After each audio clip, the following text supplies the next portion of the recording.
আরামে চলাফেরা করা, রামেয়ন খাওয়া, ক্যাপপ শোনা। কিন্তু ভাই, কোরিয়া আসতে হলে স্বপ্নে চিন্তা করলে হবে না, এর জন্য বাস্তবে প্রস্তুতি নিতে হবে। কোরিয়ায় পড়াশোনা করতে চাইলে আগে সিদ্ধান্ত নিতে হবে আপনি কোন বিষয়ে পড়াশোনা করবেন, কারণ প্রতিটা সাবজেক্টের উপরই আপনার স্টাডির যে এক্সপেন্স সেটা ভ্যারি করবে।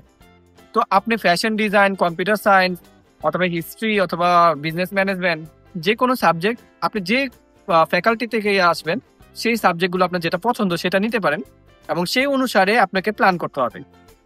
এবং সেকেন্ড হলো যে আপনি ইংলিশ ভার্সনে পড়াশোনা করবেন নাকি কোরিয়ান ভার্সনে।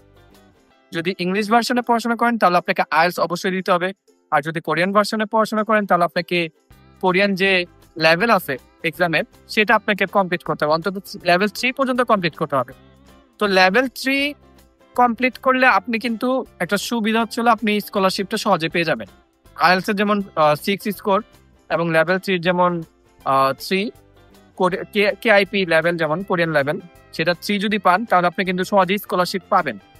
তো আপনাকে এইগুলো বিষয়ে খেয়াল রাখতে হবে। আপনি যদি কোরিয়ায় স্কলারশিপে পড়তে চান তাহলে আপনার জন্য সুযোগ রয়েছে। GKS scholarship, global Korean scholarship.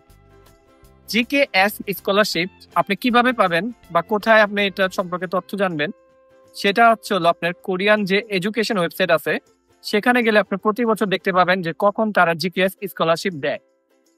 এরপর আসে হলো এসওপি বা স্টে অফ পারপাস।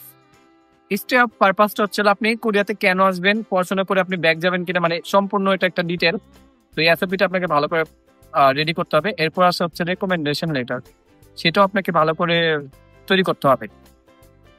ইউনিভার্সিটিতে ইমেল দিয়ে নিজেকে প্রেজেন্ট করতে হবে। তো ভাই ও বোনেরা, কোরিয়াতে আসার আগে প্রস্তুতি নিতে হবে। কোরিয়া আপনাদেরকে ডাকছে, কিন্তু স্বপ্ন দেখার সাথে সাথে বাস্তবেও সেটার প্ল্যানিং করে ঠিকঠাক মতো কাজ করতে হবে, তখনই আপনারা কোরিয়াতে আসতে পারবেন। আল্লাহ হাফেজ।